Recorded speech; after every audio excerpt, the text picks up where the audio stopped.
নামাজটার নাম তওবার নামাজ। বলেন কি নামাজ? 2 রাকাত নামাজ পড়বেন আগামীকাল ইনশাআল্লাহ, আমিও পড়ব, আপনারাও। এশাবাদ দিয়া রাত্রে 2 রাকাত নামাজ তওবার। নিয়ম কি? নামাজ অন্য সিস্টেমেই পড়বেন, শুধু সেজদার সময় নিয়মটা আলাদা। তওবার নিয়তে নামাজ পড়বেন, অন্তরকে আল্লাহর কাছে ছেড়ে দিয়া বলবেন, আল্লাহ আমি আপনার আদালতের আসামি হইয়া দাঁড়াইছি, তওবা করার নিয়তে নামাজে দাঁড়াইলাম।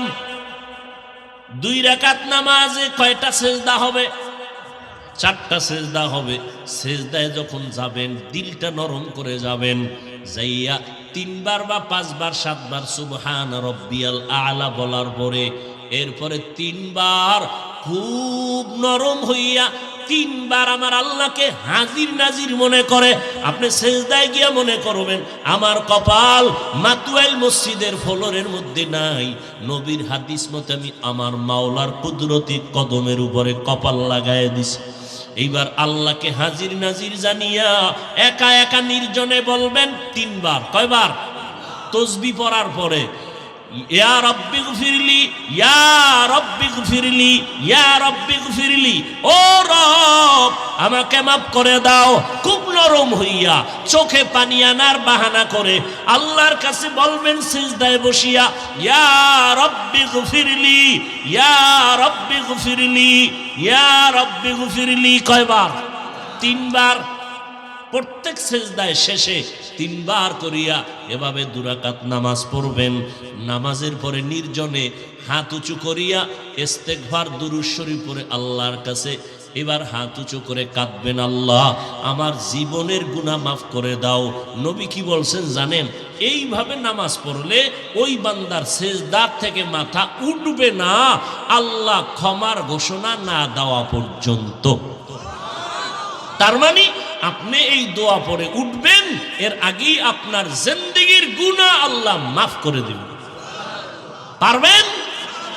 আল্লাহ আমাকেও তৌফিক দান করেন, আম্মা জানদেরকেও তৌফিক দান করেন, আপনাদেরকেও আল্লাহ তৌফিক দান করেন। কেউ যেন আমরা আমল থেকে বঞ্চিত না হয়ে যায়। ফজরের নামাজের পরে এই রোজার মাস সূরা ইয়াসিন তেলাওয়াত করবেন ফজর করিয়া। রাজি আছেন ইনশাআল্লাহ? ও ভাই নিয়ত করেন, তৌফিককে দিবেন। নিয়ত করেন ফজরের পরে কি সূরা ইয়াসিন পরে ঘুমাবেন। এরপরে জোহরের নামাজের পরে এমনি তো কোরআন তেলাওয়াত যা করেন করবেন, কিন্তু আলাদাভাবে জোহরের নামাজের পরে সূরা ফাতাহ, সূরা আর রহমান পড়বেন। আসরের নামাজের পরে সূরা আম্মা ইয়াতাসাআলুন নাবা 30তম পারার প্রথম থেকে সূরাটা পড়বেন। মাগরিবের নামাজের পরে সূরা ওয়াকিয়া পড়বেন। এশার নামাজের পরে সূরা মুলক পড়বেন। রাতের বেলা সময় পাইলে আর একবার সূরা ইয়াসিন পড়বেন। যত পারেন চেষ্টা করবেন কোরআন পড়ার জন্য, আল্লাহর কাছে পড়বেন। আর এই রমজান থেকে চালু করবেন 41 বার ফজরের নামাজের সুন্নাত আর ফরজের মাঝখানে আলহামদু সূরাটা পড়বেন 41 বার। ফরজ পড়ার আগে সুন্নাত পড়ার পরে 41 বার আলহামদু সূরা পড়বেন। শুরু এবং শেষে 11 বার দরুদ শরীফ পড়বেন। ছোট সাল্লাল্লাহু আলাইহি ওয়া আলিহি ওয়াসাল্লাম, সাল্লাল্লাহু আলাইহি ওয়া আলিহি ওয়াসাল্লাম। আবার দৈনিক সময় করে নেবেন একটা টাইম, 50 বার কুল হুয়াল্লাহ সূরা পড়বেন। যে কোনো এক টাইমে পড়বেন প্রতিদিন 50 বার বিসমিল্লাহ সহ, শুরুতে এবং শেষে। এই 50-এর শুরু এবং শেষে 5 বার করে দরুদ। আর 41 বার ইন্না আতাইনা সূরাটা পড়বেন। এটার আগে এবং পরে, শেষে এবং শুরুতে 11 বার করে দরুদ শরীফ পড়বেন। এই আমলটা রমজানে শুরু করেন, পারলে কালকে থেকে শুরু করেন। সহজ, বরকত অনেক বেশি। সহজ, বরকত অনেক বেশি। আল্লাহ আমাদের কবুল করেন। আম্মাজানদেরকেও চেষ্টা করবেন আমলের লাইনে লাগাইতে। এই মহিলাদেরকে কাজে বেশি চাপাইয়া দিবেন না, যে কাজের কারণে তারা ইবাদত করতে পারবে না, এমনটা যেন না হয়। আল্লাহ পাক সবাইকে ইবাদতে মশগুল হইয়া আমার রাসূলের তরিকায় আল্লাহর মুহাব্বতে ইবাদতের তৌফিক দান করেন। উপযুক্ত মেয়েরা, বোনেরা, উপযুক্ত ছেলেরা রোজা ছাড়া যাবে না। খবরদার, আল্লাহর কাছে আগামীকালকে কান্নাকাটি করে তৌফিক চাইবেন, আল্লাহ তুমি একটা রোজাও যেন ভাঙ্গি না, তুমি তৌফিক দিও। শয়তানের ধোকায় পড়ে যেন আমার রোজা নষ্ট হয়ে না যায়, আমার রোজাটার হক আদায় করে আমি রোজা রাখতে পারি। ঈদের দিন, রোজার ঈদের দিন, রোজার ঈদের দিন, ওই ঈদটার নাম কি? রোজার ঈদের নাম কি? ঈদুল ফিতরের দিন সবাই আনন্দ। ওমরে ফারুক দরজায় তালা লাগায় কান্না করে, কে সে? ওমর। আশারায়ে মুবাশশারা জান্নাতি সাহাবাদের মধ্যে দ্বিতীয়, খোলাফায়ে রাশিদিনের মধ্যে দ্বিতীয় সেই ওমর, অর্ধ জাহানের খলিফা ওমর দরজায় তালা লাগায় ঈদের ফিতরের দিন কান্না করেন। সাহাবী আবু হুরায়রা বলেন, ও খলিফাতুল মুসলিমিন, কাঁদেন কেন আনন্দ বাদ দিয়া? বলে, আনন্দ তো ওই ব্যক্তি করবে যার কোনো পেরেশানি নাই। আপনার কিসের পেরেশানি? রমাজানে রোজা রাখলাম, কবুল হইল কিনা পেরেশান। কোরআন তেলাওয়াত করেছি, কবুল হইল কিনা চিন্তায় পড়ে গেলাম। জাহান্নাম থেকে মুক্তি পাইলাম কিনা পেরেশান। আবু হুরায়রা রাদিয়াল্লাহু আনহু বলেন, খলিফাতুল মুসলিমিন, আপনি তো জান্নাতি 10 জনের মধ্যে টিকিট পেয়েছেন দ্বিতীয়, আবার এত পেরেশানি কেন? ওমর বলে, আমার আল্লাহ যদি বেজার হইয়া টিকিটটা ক্যান্সেল করে দেয় তো আমি ওমরের কি উপায় হবে, এই ভয়ে কান্না করি। অতএব আল্লাহর কাছে কাঁদেন। সন্তান মা বাবার শাস্তির ভয়ে যদি কান্না করে, ছাত্র যদি ওস্তাদের শাস্তির ভয়ে কান্না করে, আপনি আল্লাহর আযাবের ভয়ে গুনাহ করিয়া কেন কাঁদবেন না? কি পরিমাণ কান্না দরকার! ওমরের তো গুনাহ নাই, আল্লাহ তো মাফ করে দিলেন। সেই ওমর জান্নাতের টিকিট পেয়ে যদি ঈদের দিন কান্না করেন, আপনার কি পরিমাণ কান্না দরকার! কান্না যদি না আসে, নবী বলেন কান্নার বাহানা করো, তাতেও সওয়াব। আল্লাহর কাছে তৌফিক চাইবেন, আল্লাহ আমার চোখে পানি আসে না, হয়তো গুনার কারণে আমার উপরে আপনি বেজার হয়ে গেছেন, আমাকে তৌফিক দেন, আমি তৈরি হতে চাই, গুনাহ করব না, নামাজ ছাড়ব না, রমাজানে ইবাদত থেকে বঞ্চিত হব না। ও আল্লাহ, আপনি রহমান, আপনি গফফার, মেহেরবানি করে আমাকে মাফ করে দেন। সন্তান মা বাবারে জবাই করে দিল, কারণ মা বাবার গুরুত্বই সন্তানটারে ছোট থেকে বোঝানো হয় নাই। আমরা এখন বক্তা বক্তা ভাব নিয়ে চলি, কিন্তু এখনো চেষ্টা করি মুরব্বীর সম্মান দেওয়ার জন্য, জুতাটা বাঁকা হয়ে থাকলে সোজা করার জন্য, জুতাটা আগাইয়া দেওয়ার জন্য, পানি আগায় দেওয়ার জন্য এখনো চেষ্টা করি। কারণ ছোট থেকে শিক্ষা পাইছি মুরব্বীদের একটু খেদমত করলে দোয়া পাবো, দোয়া বড় মূল্যবান সম্পদ।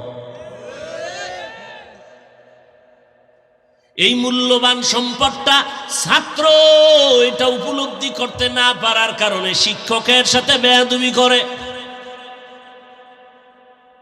আর আমরা ছোট থেকে আদব শিক্ষা পেয়েছি, শিক্ষকের সাথে কখনো বেয়াদবি করা যাবে না, কথা মুখ লাগায় বলা যাবে না, গরম চোখে তাকানো যাবে না। আমরা এখনো সম্মান করি, এখনো বেয়াদবি করি না। অজান্তে বেয়াদবি হয়ে গেলে মাপ চাই, হুজুর মাপ করে দেন।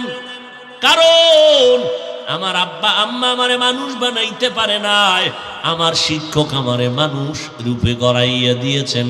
ওই শিক্ষকের আমি সম্মান করব না তো জমিনে কারে সম্মান করব?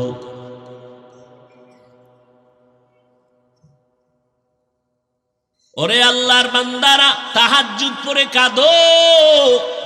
তোমার বিবাহের সমস্যা, আল্লাহর কাছে তাহাজ্জুদ পড়ে বলো। আল্লাহর তো ওয়াদা করা, আল্লাহ তো কয় নাই তোরটা একটু পরে করুন, কারণ আমার মাইয়া আছে তো এটা আগে শুনবো।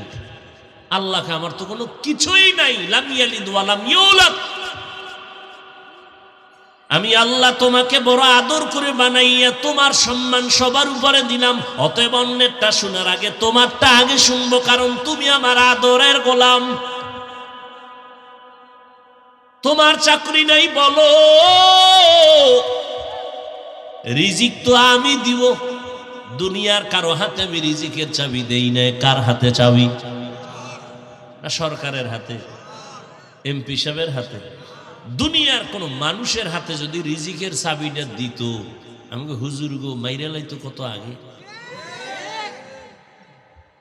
আল্লাহ কত বড়। বলে বান্দা তুমি লিখতে থাকো, বলতে থাকো, তোমার বলা শেষ, লেখাও শেষ, কালিও শেষ, কাগজ শেষ।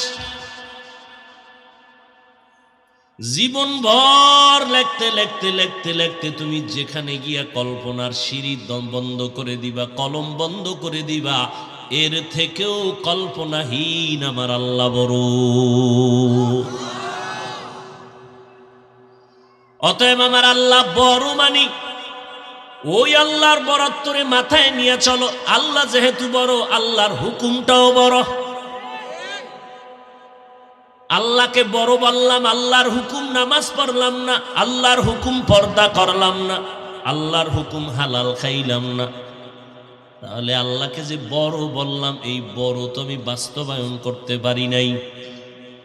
আল্লাহ আমার বড়, আল্লাহর কোরআন বড়, আল্লাহর নবী বড়, আল্লাহর বানানো মাখলুকাত মানুষের দাম বড়। ও আল্লাহর কোরআন এত বড়, যার কোনো তুলনা নাই। কোরআন শরীফটার ওজন 250 গ্রাম, কিন্তু হাকিকতে তার ওজন কত? জিব্রাইল আমিন নবীর কাছে আসছেন মাত্র 5টা আয়াত নিয়ে। 40 বছরের পর 5 আয়াত নিয়ে নবীর সামনে আসলেন। নবীকে বুকের সাথে লাগাইয়া চাপ দিলেন, 5 আয়াত পড়লেন। ইকরা বিসমি রাব্বিকাল্লাযী খালাক, খালাকাল ইনসানা মিন আলাক, ইকরা ওয়া রাব্বুকাল আকরাম আল্লাযী আল্লামা বিল কলম, আল্লামাল ইনসানা মা লাম ইয়ালাম। নবী কয় এত ওজন বেড়ে গেল, মনে হয় 7 আসমান আমার মাথার উপরে, মরণের কষ্ট শুরু হয়ে গেল। ডিগ্রি মিগ্রি ছাড়া আমি মুহাম্মদের শরীরে জ্বর উঠে গেল। আমি বের হইয়া ডাইরেক্ট ঘরে চলে গেলাম। খাদিজাকে বললাম, জাম্মিলুনি জাম্মিলুনি, কম্বল দিয়ে আমার আবৃত করে নাও। 5টা আয়াতের ওজনে আমি বরদাস্ত করতে পারি নাই, আমার জ্বর উঠে গেল। বুখারী শরীফের ইবারাত, নবী বলেন আমার উপরে মৌতের কষ্ট জারি হয়ে গেল, আমি ভয় আছি মরিয়েই যাব। এই 5টা আয়াতের ওজনে এত অসুস্থ হয়ে গেলাম, প্রায় 2, 2.5, 3 বছরের মধ্যে আর কোনো আয়াত নিয়ে জিব্রাইল আসে নাই। 2, 2.5 বছর, 3 বছর পরে আয়াত নিয়ে নতুন করে জিব্রাইল আবার আসে। ইয়া আইয়ুহাল মুদ্দাসসির কুম ফাআনজির ওয়া রাব্বাকা ফাকাব্বির ওয়া সিয়াবাকা ফাতাহহির। এইভাবে অল্প অল্প অল্প অল্প করে আমি শ্রেষ্ঠ নবী, 40 বছর বয়স আমার হইয়া গেছে, তাহলে আমি কত মজবুত। আবার আমার ভেতরে কোনো দুর্বলতাও নাই, কারণ আমার এই বডিটারে আমার আল্লাহ কুদরতের অপারেশন করছে 4 বার। আমার জিবরাইল এসে আমার বুকটাকে ছিঁড়লেন, কলবটাকে বের করলেন, স্বর্ণের পেয়ালার মধ্যে রাখলেন, জমজমের পানি দিয়ে ধুইলেন, আবার ভেতরে দিলেন, আবার লাগায় দিলেন। রক্ত গেল না, সেলাই লাগলো না, কোনো ব্যথাও পেলাম না। এইভাবে আমার কুদরতের অপারেশন হয়েছে 4 বার, যেটাকে ওপেন হার্ট সার্জারি কয়। তুমি নতুন ওপেন হার্ট সার্জারি করে বাহাদুরি করো, আমার আল্লাহ আমার শ্রেষ্ঠ নবীকে করিয়া সেই নিয়মটা আগে দেখায় দিছেন। সেই নবীকে আল্লাহ কোরআন দিবেন, 40 বছরের উপরে শ্রেষ্ঠ নবী, তারে তো এক রাতে দিলেই হয়। 5 আয়াত দিয়ার খবরই নেই। দীর্ঘ 2, 2.5 বছর হয়ে যাওয়ার পরে আবার কিছু আয়াত, এইভাবে করে করে অল্প অল্প করে পুরা কোরআন দিতে সময় লাগছে কত? 23 বছর। আর সেই কোরআন আপনি রাতারাতি বইরা মুফাসসির হয়ে যাবেন, এটা হতে পারে না।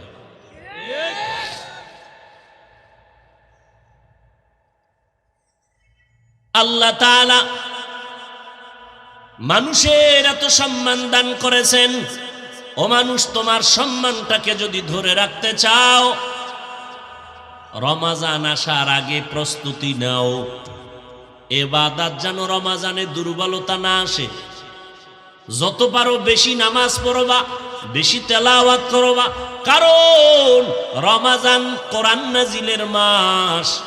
রমাজান হলো ইবাদতের বড় মাস।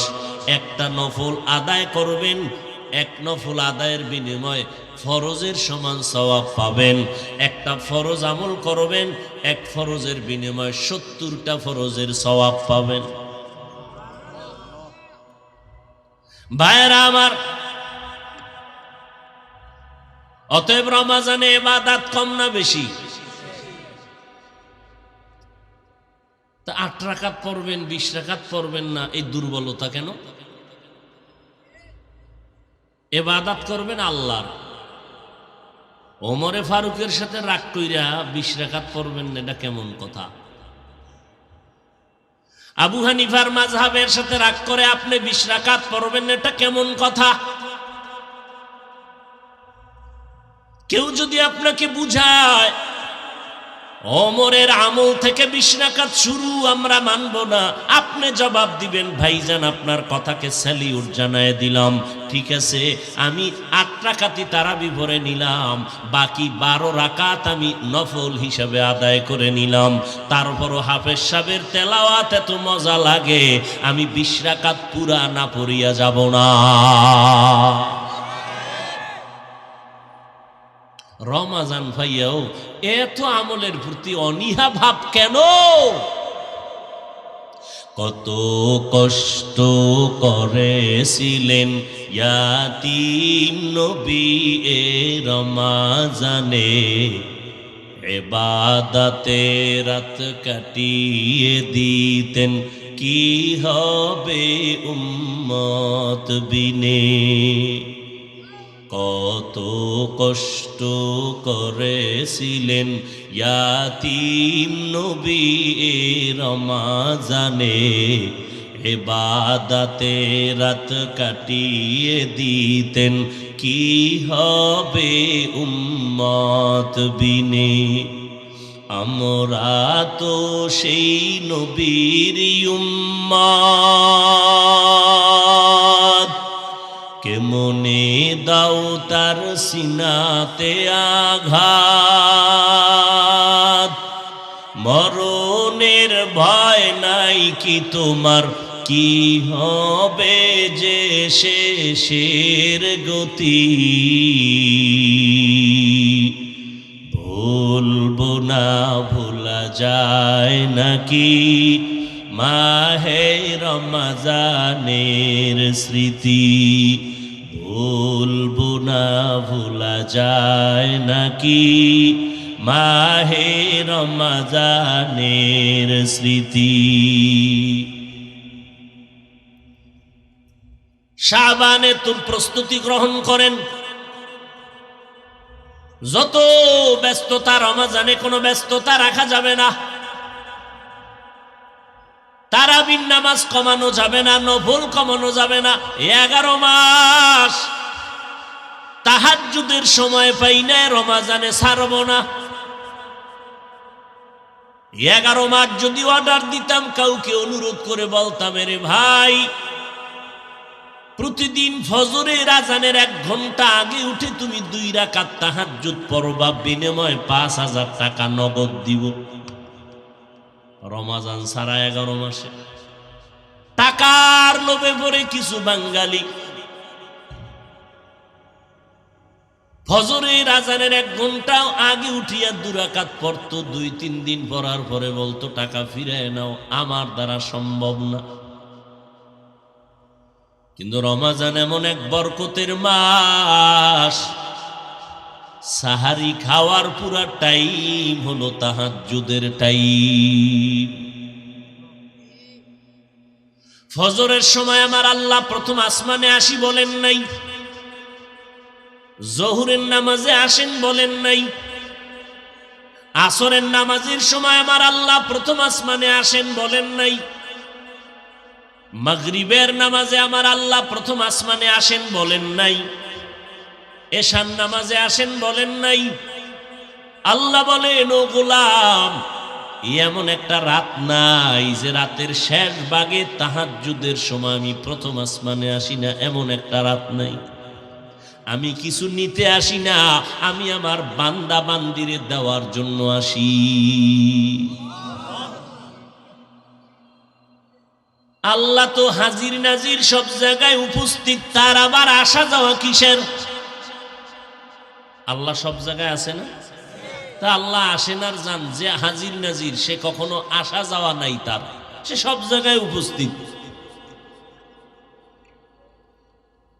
যে সব জায়গায় উপস্থিত সে সব জায়গায় হাজির নাজির, সে সব কিছু দেখেন উপস্থিত হইয়া, তার কোনো আসা যাওয়া নাই।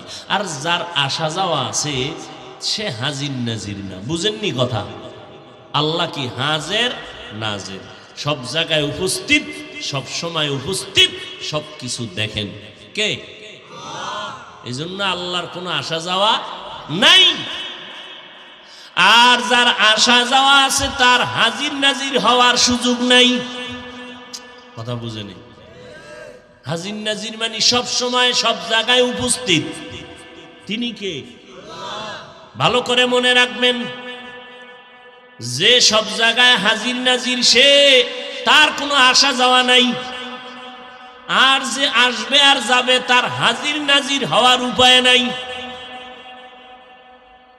আমার আল্লাহ আসেন যান এই কথা বলল কেন? তো আল্লাহ তো সব জায়গায় হাজির। আল্লাহ কেন বললেন? নবীর হাদিসে স্পষ্ট, প্রথম আসমানে আল্লাহ প্রতিদিন ভোর রাত্রে আসেন। এটা ভিন্ন আলোচনা। ভাইরা আমার, যেটা বুঝাইতে চাই, কি কালগোটা নতুন শুরু হইল নাকি? হ্যাঁ ভাইরা আমার, আমি যেটা বুঝাইতে চাইলাম যে ভোর রাতের গুরুত্ব কত। ফজরেও না, জোহরেও না, আসরেও না, মাগরিবেও না, এশায়ও না। কখন? অতি গভীর হয় রজনী যখন, নীরবে প্রভুর নাম জপিও তখন। প্রভুর করুণা যদি পাইবারে চাও, গভীর রাতে উঠে প্রভুর গুণগান গাও। এমন একজন আল্লাহওয়ালা খুঁজে পাবেন না দুনিয়ায় যে ভোর রাতে কান্না ছাড়া ওলি হয়ে গেছে। গভীর রজনীতে আমার আল্লাহর সাথে কথা না বলে আল্লাহর ওলি হয়ে গেছে। ওই টাইম বড় বরকতের টাইম। 11 মাস আপনি সুযোগ পান নাই, ব্যবসার ঝামেলার কারণে ঘুমেরই টাইম নাই, ভোর রাত্রে উঠবেন কখন? কিন্তু রমাজান এমন বরকতের টাইম, তাহাজ্জুদের টাইম হলো পুরা সাহারি খাওয়ার টাইম। কিন্তু বাঙালি এত খাওয়া খায়, খাইতে খাইতে আজান ঠেকায় দেয়, তাহাজ্জুদ পড়ার সময় হয় না। কি যুবকেরা, রোজাই রাহি না, তাহাজ্জুদ আর করি কি? মাঝে মাঝে আম্মাজান ডাক দিলে আব্বায় ধমক দিয়ে আবার ঘুম পাড়ায় দেয়।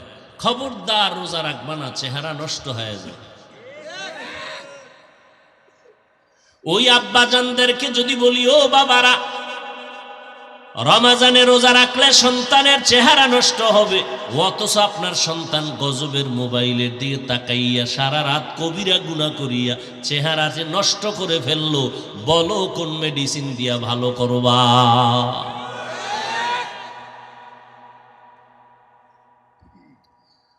হ্যাঁ, এভাবে বয়ান চলবে, এভাবেই চলবে। বিরোধীরা বিরোধিতাই করবে, আমলওয়ালারা আমল করেই যাবে। এভাবেই একদিন কিয়ামত হয়ে যাবে। কেউ লেখবে, কেউ মুছবে, এই নিয়ম। লেখতে পারে না, কি পারে? মুছতে পারে। প্রশংসা করতে পারে না, বদনাম গাইতে পারে। উপকার করতে পারে না, বাস দিতে পারে। একটা কাজ করতেই হতো। যারা শয়তানে ধরে কাম থুই আকাম করে, এটা করতেই হতো। মা বাঙালি না, হুদা বয়া থাকা যায়, এটা করতে হবে। কোনো কাম না থাকলে বয়ে বয়ে ভালো কামটারে আকাম বানাই দিল।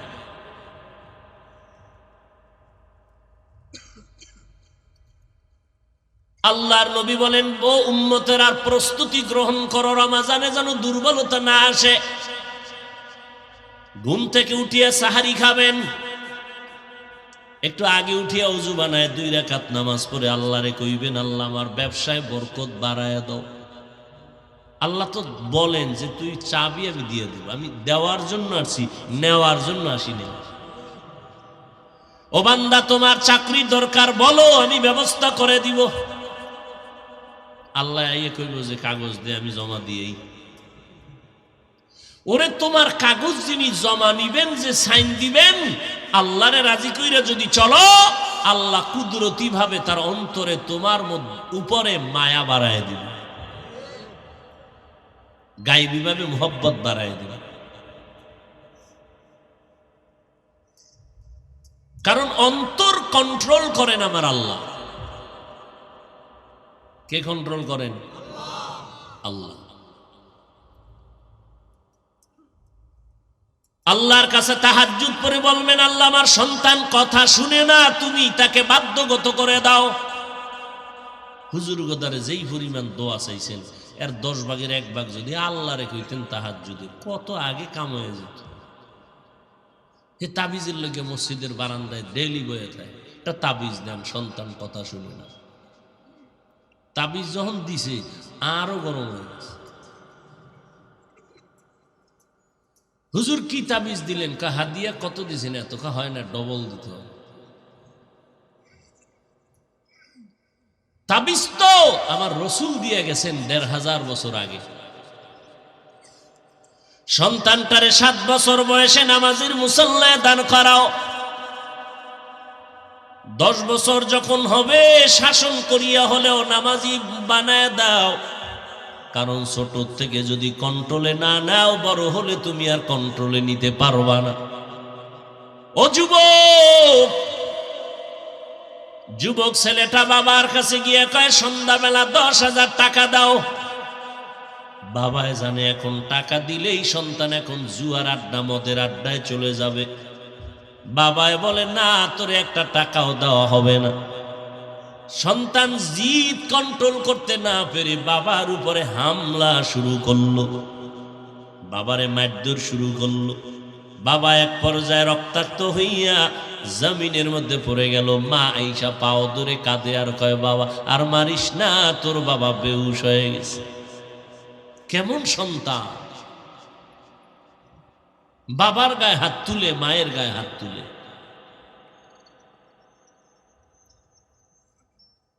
এই সন্তান জমিনের মধ্যে অভাব নাই। সন্তান মা বাবারে জবাই করে দিল, কারণ মা বাবার গুরুত্বই সন্তানটারে ছোট থেকে বোঝানো হয় নাই। আমরা এখন বক্তা বক্তা ভাব নিয়ে চলি, কিন্তু এখনো চেষ্টা করি মুরব্বীর সম্মান দেওয়ার জন্য, জুতাটা বাঁকা হয়ে থাকলে সোজা করার জন্য, জুতাটা আগাইয়া দেওয়ার জন্য, পানি আগায় দেওয়ার জন্য এখনো চেষ্টা করি। কারণ ছোট থেকে শিক্ষা পাইছি, মুরব্বীদের একটু খেদমত করলে দোয়া পাবো। দোয়া বড় মূল্যবান সম্পদ। এই মূল্যবান সম্পদটা ছাত্র এটা উপলব্ধি করতে না পারার কারণে শিক্ষকের সাথে বেয়াদবি করে। আর আমরা ছোট থেকে আদব শিক্ষা পেয়েছি, শিক্ষকের সাথে কখনো বেয়াদবি করা যাবে না, কথা মুখ লাগায় বলা যাবে না, গরম চোখে তাকানো যাবে না। আমরা এখনো সম্মান করি, এখনো বেয়াদবি করি না। অজান্তে বেয়াদবি হয়ে গেলে মাপ চাই, হুজুর মাপ করে দেন। কারণ আমার আব্বা আম্মা আমারে মানুষ বানাইতে পারে নাই, আমার শিক্ষক আমারে মানুষ রূপে গড়াইয়া দিয়েছেন। ওই শিক্ষকের আমি সম্মান করব না তো জমিনে কারে সম্মান করব?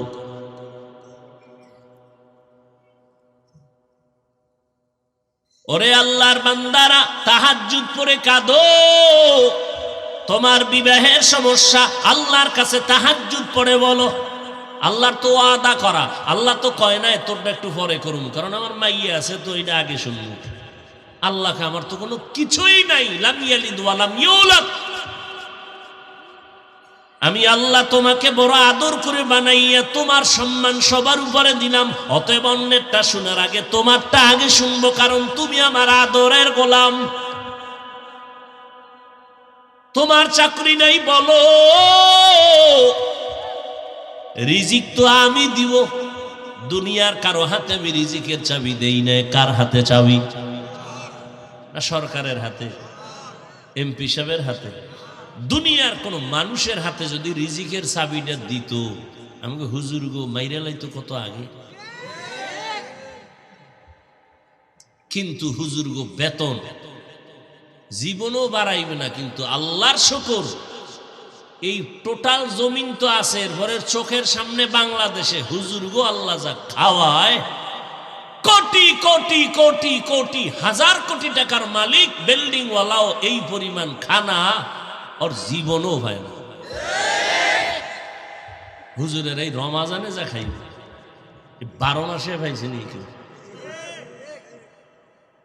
কে খাওয়ায়? ও বাবায় রাগ হুজুরের লগে, স্ত্রী কয় বেদ্যবি করবা না, খবরদার এই গোশতের ফেয়ালাটা ফাটাই দাও। ওই যে একটু আগে বলছি না, অন্তরে মোহাব্বত ঢুকাইয়া দিবেন কে? গাইবি বাবা। হুজুরে কি টেলিফোন করছে এই মুরগির গোশত না ফাটাইলে আগুন জ্বালাই দিন? ঈদের সময় আসছে, স্বামী বাঁকা হয়ে গেল, স্ত্রীর মনের মধ্যে আল্লাহ গাইবি ভাবে মোহাব্বত বাড়ায় দিছেন।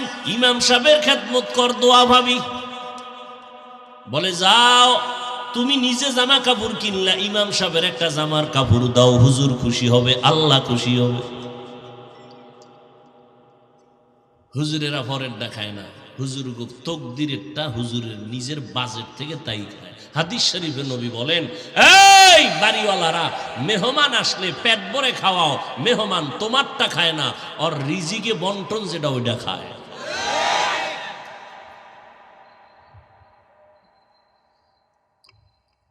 মেহমান আসা ভালো লক্ষণ, বরকতের পরিচয়। কিন্তু এই বইলে দরজা খুলে ঘুমান যাইব না, বুঝেন নাই? খবরদার, কারণ বন্ধুর বেশিও দুশ্মনের অভাব নাই।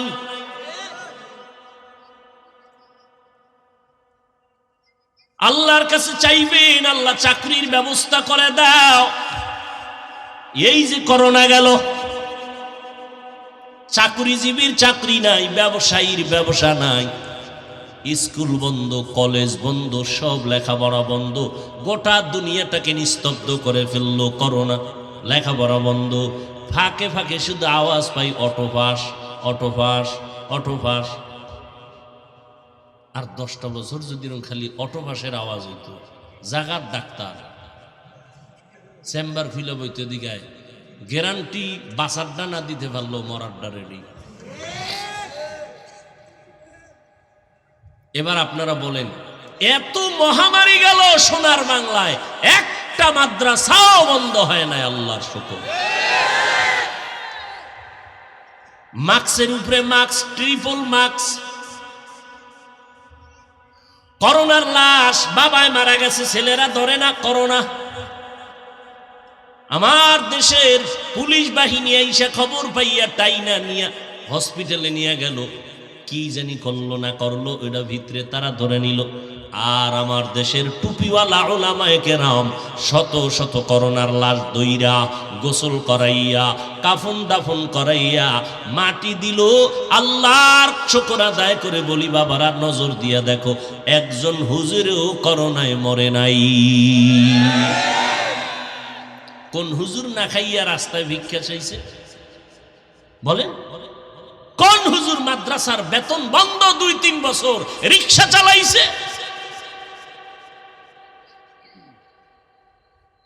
কাউকে বলেও নাই লজ্জায়।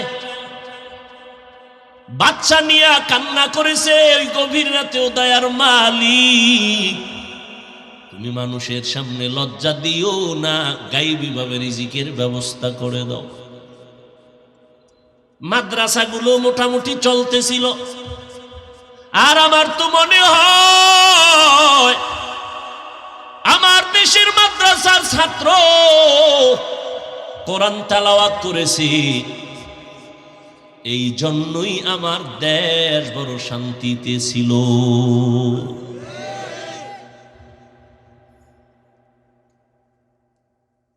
ইবাদতের মধ্যে যদি আরো সুযোগ পাইতো, আরো মানুষ শান্তিতে থাকত। শান্তি দিবেন কে? না, সহজ কথা বুঝবেন না, আর কে বুঝাবে? বুঝবেন না, ইচ্ছা করে বুঝবেন না তো কে বুঝাবে? মোবাইলওয়ালা মোবাইলটা চালাইবেন কেমনে? বানানেওয়ালা একটা ক্যাটালগ দিছে। আপনি পণ্ডিতি করে যদি বলেন এটারে বিদ্যুতের সাথে চার্জ দেওয়া যাবে না, তো কি কয় যে কুসুম গরম পানিতে 10 মিনিট ভিজাইয়া ফুল চার্জ দিবে। জমিন আল্লাহর, আসমান আল্লাহর, আপনাকে বানাইছে আল্লাহ নাপাক পানির থেকে বানাইছে। গোশত, হাড্ডি, গোশত, রক্ত আল্লাহ এভাবে আপনাকে বানাইলেন। এরপরে আপনার জীবনটা পরিচালনার জন্য সব থিওরি দিয়ে দিলেন রসুলের সুন্নত, কোরআন। আপনি মন গড়া মানবেন, আপনি শান্তি পাবেন কিভাবে?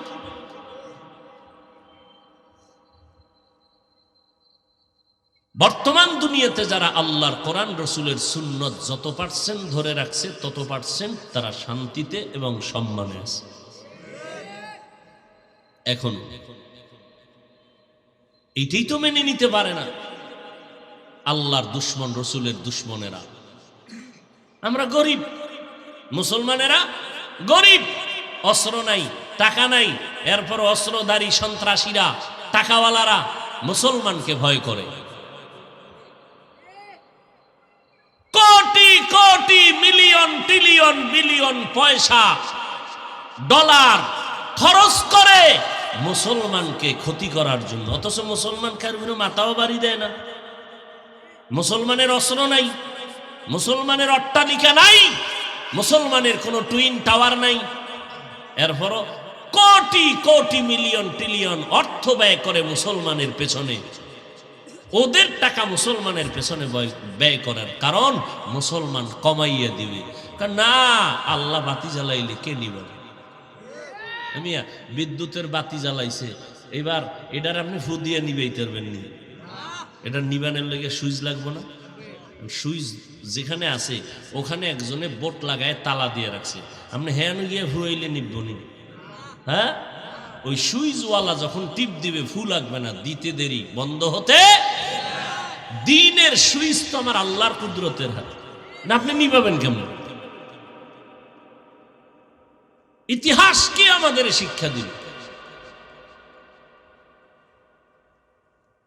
এই রমাজান, খবরদার, আপনি মুসলমান, আপনি নবী মানেন, আল্লাহ মানেন, কোরআন মানেন, হাদিস মানেন, ইসলাম মানেন, কথা ঠিক?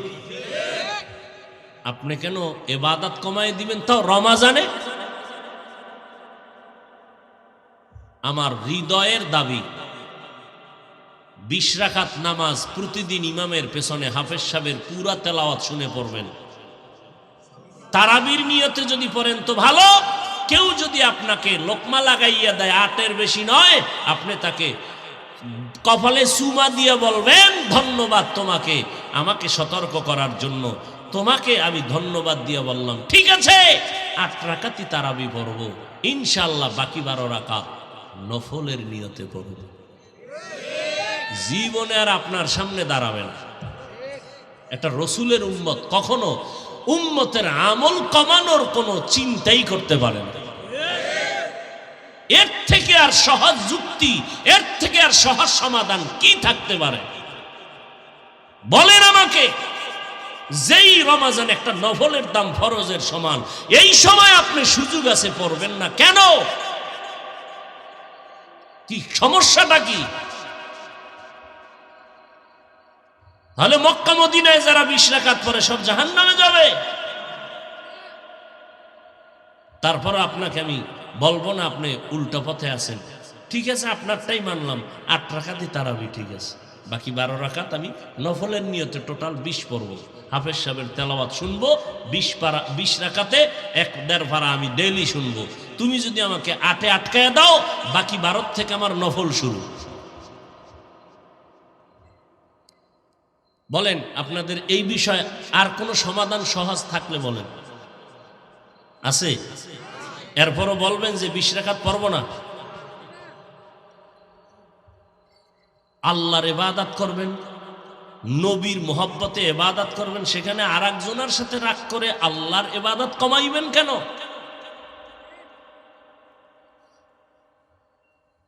রোজা রাখবেন, তারাবি পড়বেন, কোরআন তেলাওয়াত এক খতম না কয়েকটা খতম দেওয়ার চেষ্টা করবেন।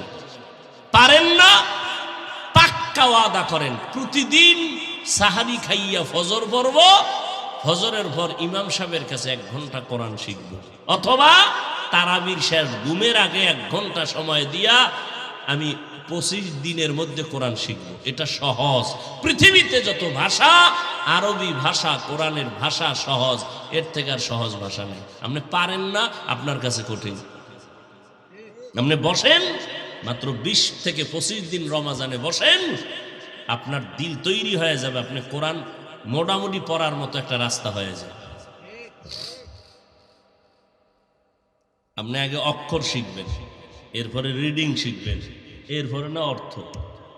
কি মানে একজনে যদি অর্থ না জানি পড়লে লাভ নেই। আপনি অর্থ আগে জানবেন, কোরআন না বুঝবেন, মানে অক্ষরই চিনেন। কি আজীব কথা।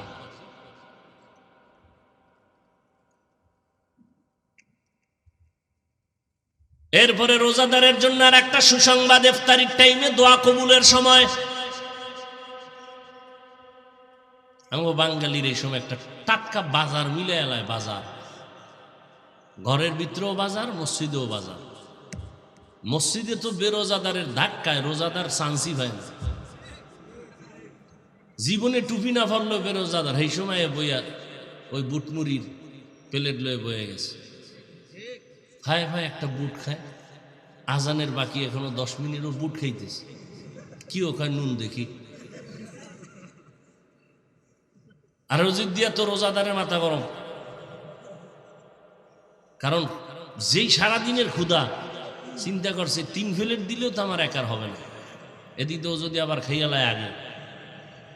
আল্লাহ পাকের কুদরত, শরবতের গ্লাসটা টান দিছে বিসমিল্লাহ কইয়া, পুরা 1 গ্লাস শরবতের পরে আর বাকি নিজের প্লেটের খানা খাওয়ারও ক্ষুধা থাকে না। ঘরের ভিতরে মহিলারে ব্যস্ত বানায় দিছে, পেঁয়াজু বানাও, কোন রকম কষ্ট বাচ্চা টাচ্চা এর মধ্যে বানাইছে, এর মধ্যে আবার ভুল, নুন হইল না, চিনি হইল না, শরবতে চিনি নাই, পেঁয়াজুতে নুন নাই, এরপরে এইটা করো নাই, সেটা কর। ওরে ভাই, ইফতারির আধা ঘন্টা আগে আপনি সহযোগিতা করবেন, 11 মাস টাইম পান নাই, এই 1 মাস স্ত্রীর সহযোগিতা করে আধা ঘন্টা আগে পুরা ইফতারির আয়োজন করে কমপ্লিট। সবাই অজু টজু করে রেডি হও, ইফতারি সামনে নিয়ে বসো, কেউ কোরআন পড়ো, কেউ জিকির করো, কেউ দুরুদ পড়ো, মনে মনে দোয়া করো। আর কোনো আওয়াজ নেই ইফতারির আগে দোয়া কবুলের সময়। কি এর দোয়া, এমন বাজার মিলাইছে, আজানই শুনে নাই। 3 মিনিট পরে কয় মুয়াজ্জিনকে যে আজান দেয় নাই, ওই যে চিল্লা চিল্লির কারণে আজানই টের হয় নাই। দোয়া করবে কখন? ইফতারির দোয়াটাও করে না, বিসমিল্লাহ বইলা যে একটু ইফতারি লইবে, এই সুযোগটাও নেই। অথচ কত বরকতের সময় আল্লাহ ফেরেশতাকে কয়, ওই ফেরেশতা দেখ, সারাদিনের ক্ষুধা, কঠিন ক্ষুধা পেটে, সামনে খানা, এরপরও খায় না, পিপাসার্থ, সামনে পানি, পান করে না। কেন জানো? আর আমি আল্লাহকে ভয় করি।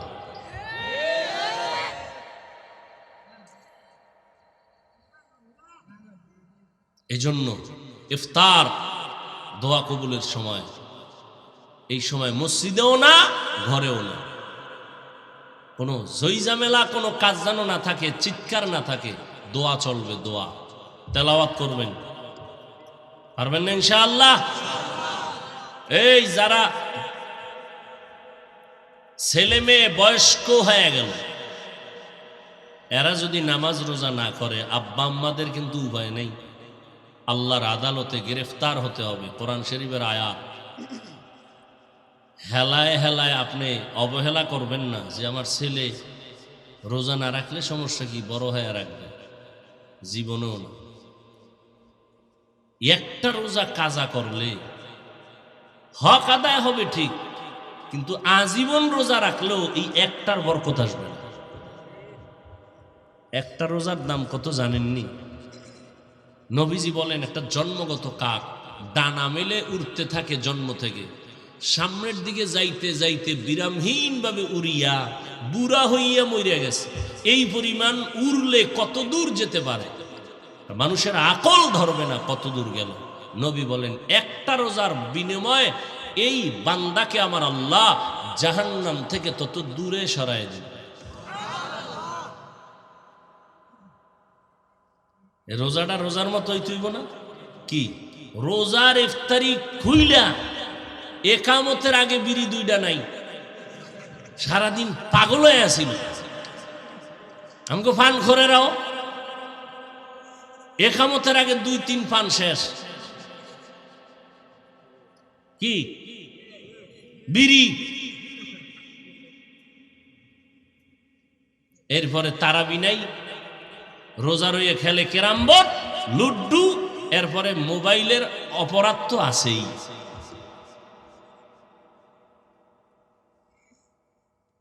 আল্লাহ পাক ওই রোজাদারকে বলছেন যে ওই পরিমাণ দূরে সরায় দিবেন যেই রোজাদারের রোজাটা 6টা গুণের দ্বারা হবে, এমনিই না। নামাজ পড়ছেন, পুরস্কার দিয়া দিছে ফেরেশতা, দাও এই পুরস্কারটা দিলাম, দিয়া দাও নামাজিরে। কোরআন তেলাওয়াত করছে, এই পুরস্কার লিখে দাও। রোজা না দিবি না, কথা কি? এর পুরস্কার আমি আল্লাহ নিজে রোজাদারের হাতে দিব হাসরের দিন। আর এক অর্থ, আমি এই রোজাদারের জন্য হয়ে গেলাম।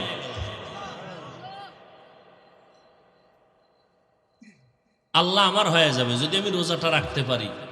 6 গুণ ঠিক রেখা রোজা, এর মধ্যে 1 গুণ চোখের হেফাজত।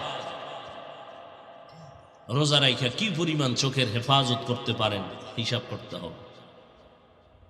জবানের হেফাজত, কানের হেফাজত, ইফতারি আর সাহারি হালাল টাকার মাধ্যমে হতে হবে। জেনে শুনে বেরোজাদারকে ইফতারি খাওয়ানো গুনাহ। আপনি জানেন এই লোকটা রোজা রাখে নাই, তাকে ইফতারি খাওয়াইবেন, আপনার গুনাহ হবে। অতএব এই বরকতের মাস আগামীটা পাবেন কিনা জানা নাই। গত রোজায় যারা ছিল অনেকেই এই রোজায় নেই। অতএব আগামীকাল একটা বরকতের রাত আসতেছে, তৈরি হয়ে যায়। যুবক ভাইরা আল্লাহর কাছে কান্নাকাটি করবেন, পেছনের গুনাহ মাপ চাবেন এবং তৌফিক চাবেন আল্লাহ পুরা রমজান যেন ইবাদতে কাটাইতে পারে। আল্লাহ আমাদের সবাইকে আমল করার তৌফিক দান করেন। নবী কিন্তু বড় দোয়া করেছেন রোজাদার, রমজান পাইয়া যারা জাহান্নাম থেকে নিজেকে বাঁচাইতে পারলো না, তাদের উপরে আল্লাহ পাকের লানত, ফেরেশতাদের লানত, আমার রসুলের লানত।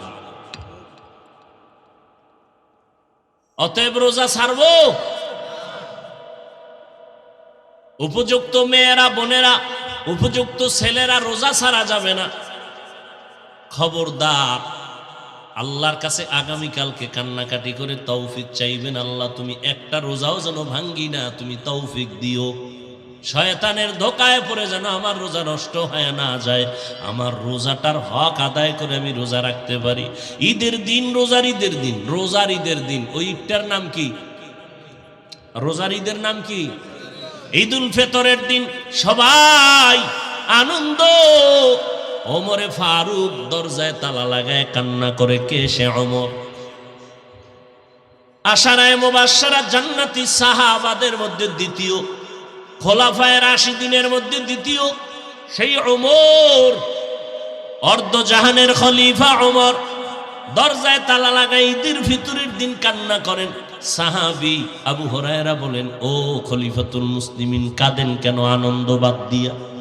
বলে, আনন্দ তো ওই ব্যক্তি করবে যার কোনো পেরেশানি নাই। আপনার কিসের পেরেশানি? রমজানে রোজা রাখলাম, কবুল হইল কিনা পেরেশান।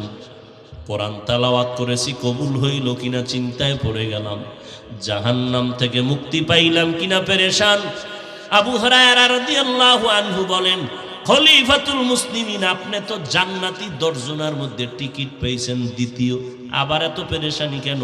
ওমর বলে, আমার আল্লাহ যদি বেজার হইয়া টিকিটটা ক্যান্সেল করে দেয় তো আমি ওমরের কি উপায় হবে, এই ভয়ে কান্না করি। অতএব আল্লাহর কাছে কাঁদেন। সন্তান মা বাবার শাস্তির ভয়ে যদি কান্না করে, ছাত্র যদি ওস্তাদের শাস্তির ভয়ে কান্না করে, আপনি আল্লাহর আযাবের ভয়ে গুনাহ করিয়া কেন কাঁদবেন না? কি পরিমাণ কান্না দরকার। ওমরের তো গুনাহ নাই, আল্লাহ তো মাফ করে দিলেন। সেই ওমর জান্নাতের টিকিট পেয়ে যদি ঈদের দিন কান্না করেন, আপনার কি পরিমাণ কান্না দরকার।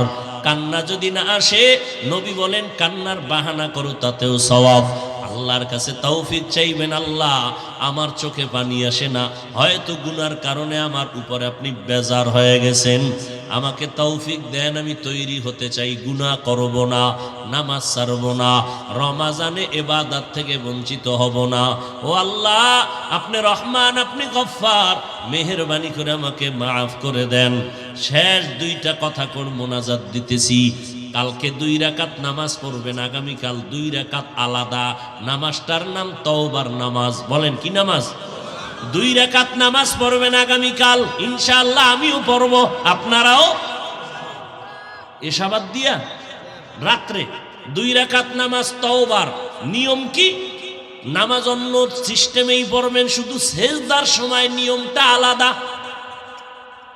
তওবার নিয়তে নামাজ পড়বেন, অন্তরকে আল্লাহর কাছে ছেড়ে দিয়া বলবেন, আল্লাহ আমি আপনার আদালতের আসামি হইয়া দাঁড়াইছি, তওবা করার নিয়তে নামাজে দাঁড়াইলাম। 2 রাকাত নামাজে কয়টা সেজদা হবে? 4টা সেজদা হবে। সেজদায় যখন যাবেন, দিলটা নরম করে যাবেন, যাইয়া 3 বার বা 5 বার 7 বার সুবহান রব্বিয়াল আ'লা বলার পরে, এরপরে 3 বার খুব নরম হইয়া 3 বার আমার আল্লাহকে হাজির নাজির মনে করে আপনি সেজদায় গিয়া মনে করবেন, আমার কপাল মাতুয়াইল মসজিদের ফ্লোরের মধ্যে নাই, নবীর হাদিস মতে আমি আমার মাওলার কুদরতি কদমের উপরে কপাল লাগায় দিছি। এইবার আল্লাহকে হাজির নাজির জানিয়া একা একা নির্জনে বলবেন 3 বার। কয়বার? তাসবিহ পড়ার পরে, ইয়া রাব্বি গফিরলি, ইয়া রাব্বি গফিরলি, ইয়া রাব্বি গফিরলি, ও রব আমাকে মাফ করে দাও। খুব নরম হইয়া চোখে পানি আনার বাহানা করে আল্লাহর কাছে বলবেন সিজদায় বসিয়া, ইয়া রাব্বি গফিরলি, ইয়া রাব্বি গফিরলি, ইয়া রাব্বি গফিরলি। কয়বার? 3 বার। প্রত্যেক সেজদায় শেষে 3 বার করিয়া এভাবে 2 রাকাত নামাজ পড়বেন। নামাজের পরে নির্জনে হাত উঁচু করিয়া ইস্তেগফার দুরূদ শরীফ পড়ে আল্লাহর কাছে এবার হাত উঁচু করে কাঁদবেন, আল্লাহ আমার জীবনের গুনাহ মাফ করে দাও। নবী কি বলছেন জানেন? এইভাবে নামাজ পড়লে ওই বান্দার সেজদার থেকে মাথা উঠবে না আল্লাহ ক্ষমার ঘোষণা না দেওয়া পর্যন্ত। তার মানে আপনি এই দোয়া পড়ে উঠবেন, এর আগেই আপনার জিন্দেগীর গুনাহ আল্লাহ মাফ করে দিবেন। পারবেন? আল্লাহ আমাকেও তৌফিক দান করেন, আম্মা জানদেরকেও তৌফিক দান করেন, আপনাদেরকেও আল্লাহ তৌফিক দান করেন। কেউ যেন আমরা আমল থেকে বঞ্চিত না হয়ে যায়।